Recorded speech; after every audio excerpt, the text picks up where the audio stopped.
Hello, everyone out there in podcast world. Hope you're having a good day. You're listening to or watching the Service Business Mastery Podcast. I'm your host, Tersh. Today we have Elliott Holland, and he is the founder of Guardian Due Diligence. And this is a really cool topic because we talk acquisition, and we've had like Patrick Lang on the show. We've had several people who have talked acquisitions on the show before, but Elliott's kind of like the godsend that I've been looking for, honestly, because I have tons of questions before we actually acquire a business that I'm relying on people like Patrick or your business broker to kind of answer those questions. And sometimes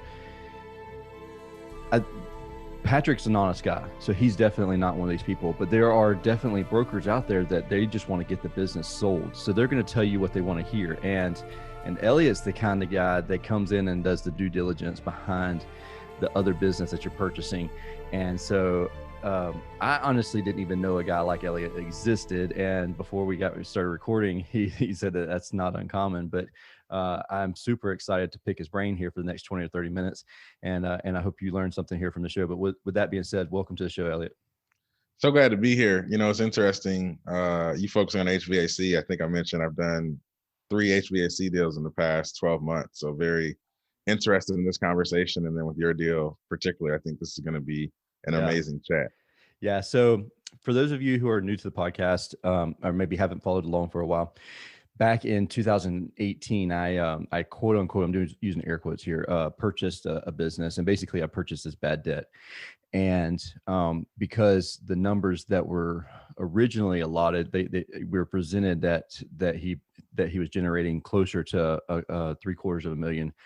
When we dove down deep into the numbers, it was more like 225,000. And based on the bad debt that we ended up doing, Ellie and I were just talking that whenever I tell people, we purchased a bad debt, we didn't go by multiples of EBITDA or anything. And he was like, actually, if you run numbers, you were doing that. And I love some of the things that you mentioned even after that. But with that being said, give us a little background about you, what makes you an expert, and why someone should hire someone like you when they already have a business broker. Because business brokers, they're not like a real estate broker. I mean, a realtor necessarily, but we can kind of compare that because that's what we know. And Very we similar. also know that realtors, they don't have to have a ton of training, like super know your numbers and be able to inspect a building or anything like that.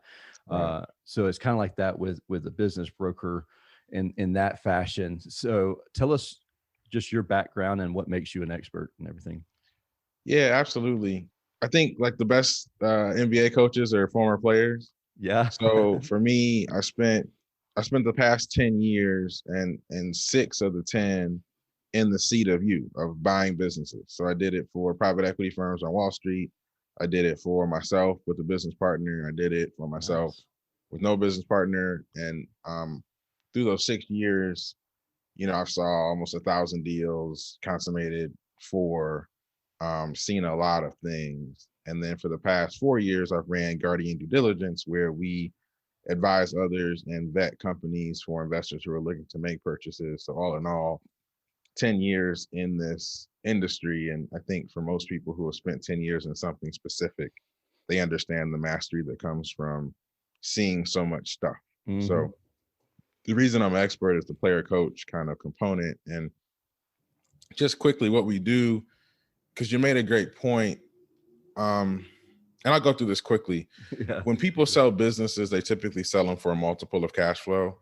In this part of the market, 2 to 5 times cash flow or EBITDA is typically about right. And what ends up happening is each dollar of EBITDA or cash flow that a seller is able to convince a buyer that's there that isn't, they don't get dollar for dollar benefit. They get 2 to 5 times that benefit.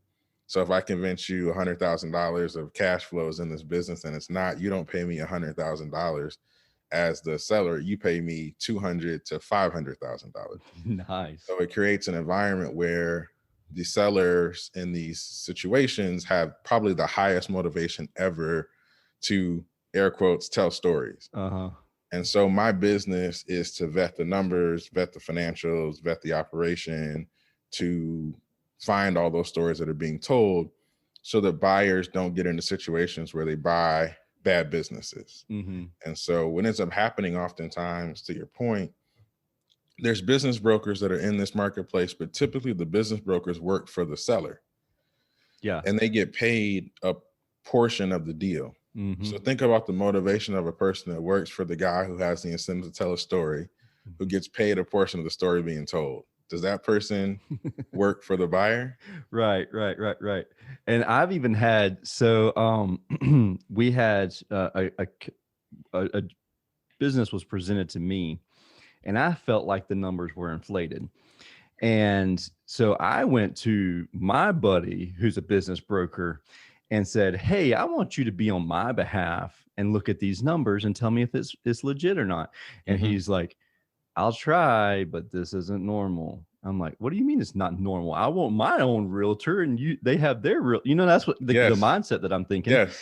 And the other guy's like, "I don't think I'm gonna split this with you," like to my guy, and I was like, how am I protected in this scenario? This seems like I get screwed so fast. You did my pitch for me. I mean, it's legit exactly what I've experienced. So I can say, like, there's nobody protecting the buyers. And even the people who have seemingly the expertise, you just, so if I'm sitting in that broker seat, what he probably was trying to tell you but didn't want to tell you, I don't know how to check the numbers. I just sell stuff, dude. Yeah. So can I, but can I get into the numbers in a way that is material for the deal? No. And then also I can't tell you that because it undermines my whole sort of credibility as a professional to an extent. And then the other thing is, like in real estate, the two brokers split the transaction. Well, the sell side broker, the one working for the seller, was the one who sold the business. He's not splitting with anyone. Yeah.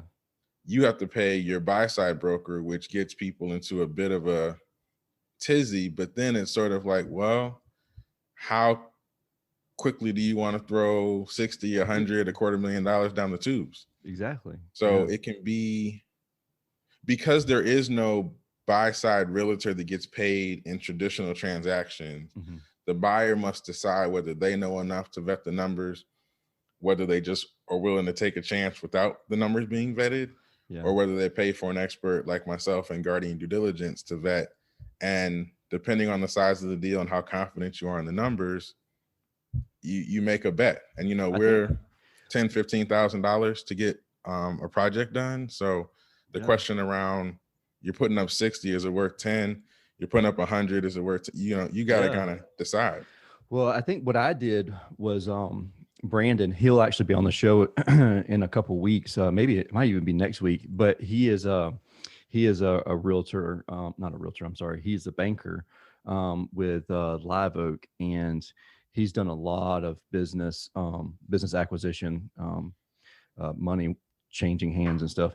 And so I kind of put it in his ballpark too. And I was like, "Hey, does these numbers make sense to even get a loan?" And that kind of thing. And so that's kind of how I had to rely, because I didn't have anybody, I didn't have your number on speed dial at that time. So I really didn't know what the best route was to take. I ended up not pulling the trigger because I still just had this gut feeling that something wasn't exactly on the up and up. But that was 2 years ago, maybe. And I think that business actually might still be for sale too. So it is wild how much insecurity comes along with that. And then, like in the Facebook groups, like the HVAC Facebook groups, there's guys that are just like, every time you turn around, they're like, "Yeah, we purchased another one. We're acquiring another one. We're acquiring one in this town." I'm like, what in the hell? Like, how's this happening? Like, I'm trying to get my head wrapped around one acquisition, and you're talking about doing 3 in a month or something crazy, And it all depends. So when I was buying companies, I was a financial buyer who understood how to vet the numbers myself. So then I'm buyer and diligence provider in one. So I'm wearing both hats. in my advisor seat, I'm helping and augmenting people who don't have the diligence and financial lens to help them. And so a person who's not financial and a guy like me can do 3 deals in a month because we can vet 3 deals and it's not that big of a deal. If you get through 1 or 2 deals with me, you may be able to vet your own deal after that to a larger extent. And so oftentimes I sort of work myself out of a job, but I'm okay with that. There's plenty of buyers in the market. And then here's the other thing. People say a bunch of stuff on Facebook that's not true. Yeah, good point. Good point.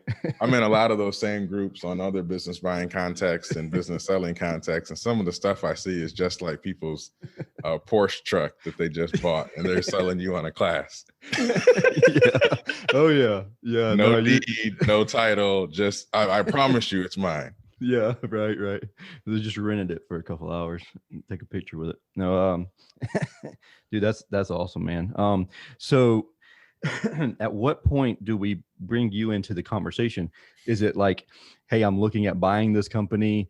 They've given me an NDA or a non-disclosure agreement, and I've signed it. Here's the numbers. Does this make sense? Or is it after we've already put in the offer? Because sometimes, like especially first time people that are buying it, maybe it's like your competitor down the street's going out of business or talking about retiring and you want to acquire them and you've never done this process before. When do we bring you in? So 2 different times. The time that most people choose is when they are about to submit a letter of intent or an offer on the business.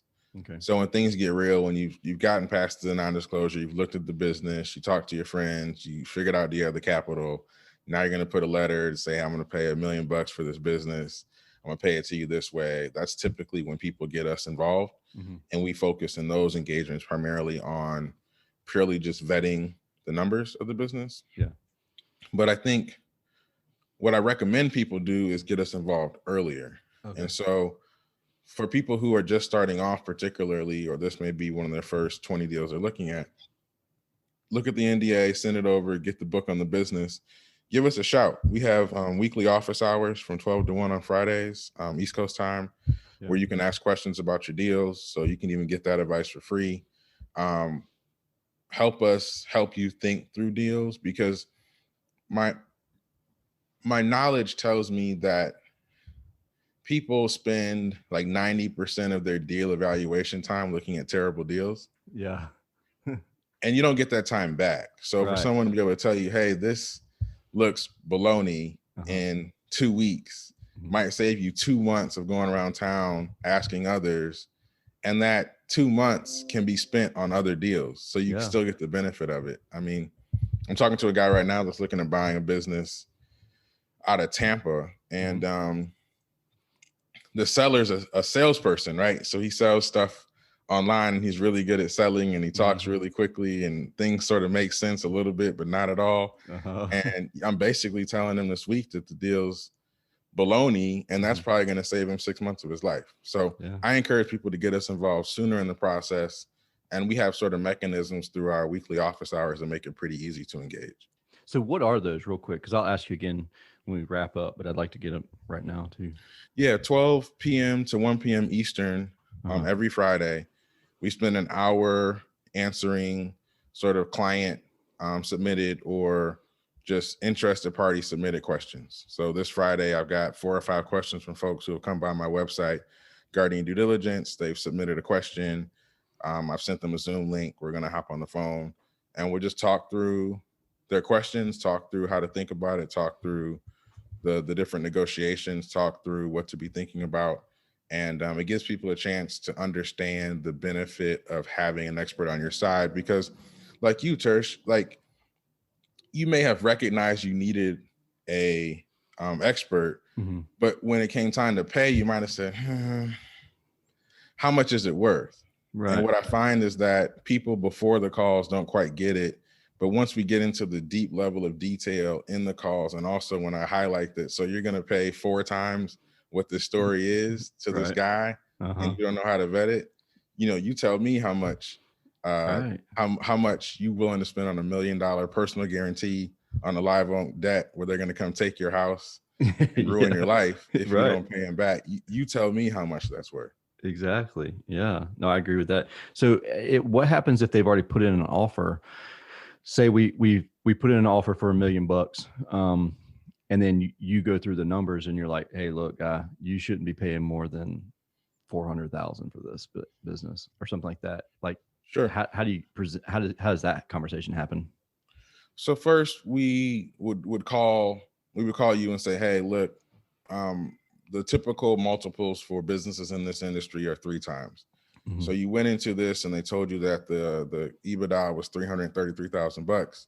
You offered $1 million. It made sense based on what you saw. The EBITDA is really, $170,000. So this thing's worth $500,000. So here's the data to back it up. Help me understand if you heard something that I didn't see that maybe adjust this at all. And then the benefit of working with us versus other groups is we'll actually help you negotiate the price reduction. So maybe we'll say, hey, you should get us on the phone with the seller. Yeah. Let's just first off talk through the numbers and level set on this is really $170,000 worth of cash flow and not 333. Because once we get there, then you sort of get off the phone and say, okay, now what do we do about it? Yeah. And that becomes a negotiation. And then there's oftentimes many different ways to adjust. So you can just adjust the purchase price down outright. You can say, hey, I'll pay you $500,000. And if the business performs at a certain level, I'll pay you the other half out of cash flows of the business after I buy it. Or if you think it's worth $1 million, I'll buy half of it. And then I'm only taking on half the risk. And if the business gets to the size that you say it's going to be, then we'll pay you out for it. If not, that half purchase becomes a full purchase. So ask them if they're going to bet. Okay. Yeah. So they leverage their, like, okay, are you calling BS? Like, if you're going to stand behind it, like, all right, put your money where your mouth's at. Yeah, because I tell people all the time, you should not be betting against the seller. Somebody who's been in the business for 10, 20 years absolutely knows it better than you. Yeah. They know it better than me. And so if they're not willing to bet on the outcome, you shouldn't be betting on the outcome. Right. Yeah. They've seen the trends. If they've been in the industry that long, they've seen the ebbs and flows of it. Now, if it's a business that's 5 years or 10 years old, maybe you haven't seen all the ebbs and flows necessarily, but definitely if they've been in that long, they've seen it, the full cycles. I mean, even this current cycle that we're going through, like the trends were a lot longer than they had been in the past. And, but they're coming. I mean, you can see them, over the past year. And so, but with that being said, what's kind of the red flags that you look for? Like, what's one thing that you're like, people try and stick this in to make it seem like there's more cash flow than there isn't, than there actually is? In this part of the market, the biggest ones are the seller's always absentee. Okay. The guy has an office. He lives in the house that the business is in, but I promise you, he never spends a day or a minute of time. It runs without me. Yeah. And so I'd love to see all your policies and procedures if you're able to make it run completely without you. Yeah. And then why would you have a business co-located with your living quarters that is absentee, right? If it really ran without you, you'd probably move the location. You'd also probably have a lieutenant in there that had a title that was better than service manager, you know? Right. But I digress. The thing there is that what people do is they have add backs. So they say, hey, look, on the taxes, we reported, $10,000 of profit, but really I'm an absentee owner. I pulled $150,000 out of this business. So I want to stick that back in there. Right. And then you got to evaluate, is the guy absentee? And I promise you, they'll die on that vine telling you, because they get 3 times that in valuation. I can actually determine whether they are absentee or not pretty quickly. So that's how about if they give their service manager the title of controller or something like that? Have you seen that before? Where they've inflated titles. Inflated titles, but also controllers that can't count to 10. A lot of times controllers are dating the owner. So then how much can you trust the numbers? And then also you're in the precarious situation of asking questions to a person that lays next to the seller. So Be careful, buddy. I didn't even think about that. I didn't even think about that. Yeah. You because your number one relationship is with the seller, even if you don't believe what they're saying. And so blowing them up through their person can blow up your deal before you have a chance to negotiate. So consider that. The other thing about controllers is that they're not going to tell you they don't know. So you have to figure it out. The other thing that happens, you'll assume oftentimes, or people assume rather, oh, well, they get their taxes done by a CPA. So the CPA checked them. Right. For $100 a year. You think a CPA checked $1 million business? Yeah. Receipts, invoices. Yeah. Those people on their reports, they'll say it, but nobody reads the page long disclosures.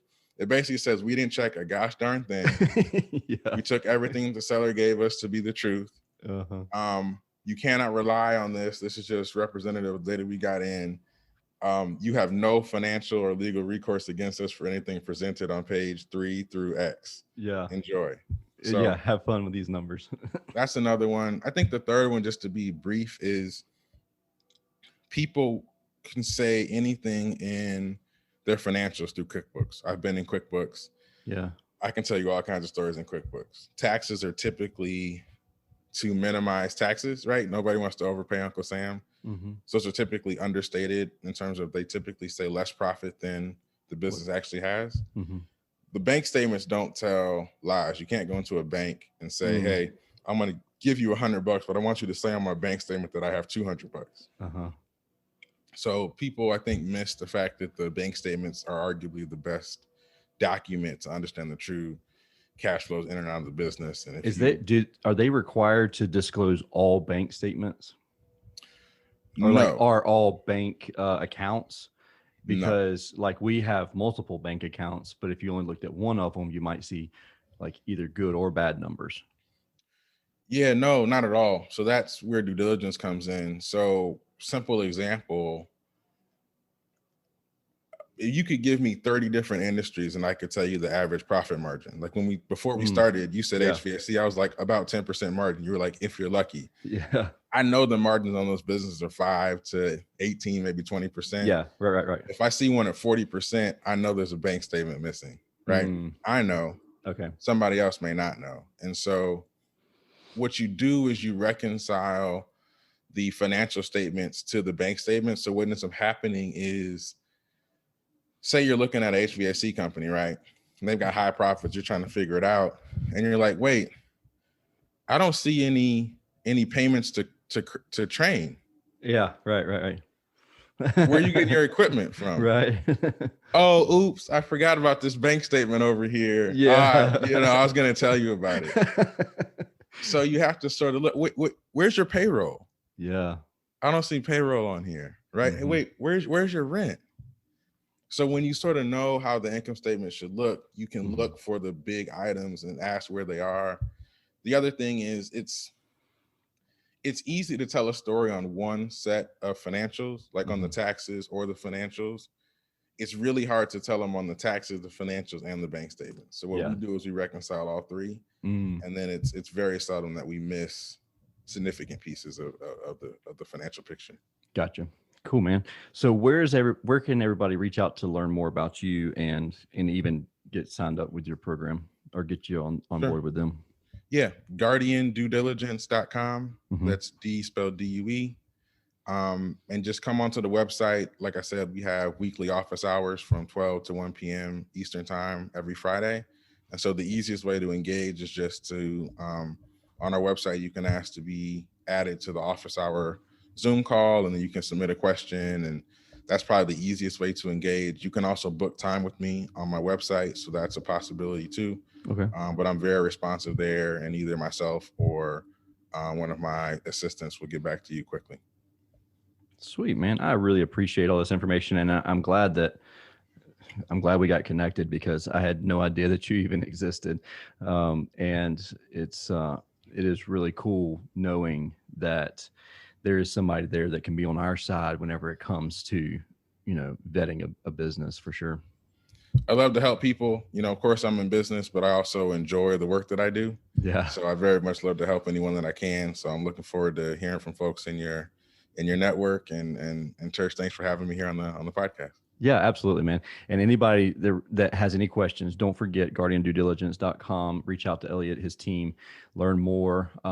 If you are looking at purchasing a business, acquiring a business, I plead with you, don't make the costly mistakes that even I've made in the past, and lots of people who have purchased businesses have made. There are a lot of very intelligent business brokers out there, but whenever you like, to take it HVAC for an example, like there are really, really good new construction guys. There's really, really good service guys. There's really, really good indoor air quality guys and gals.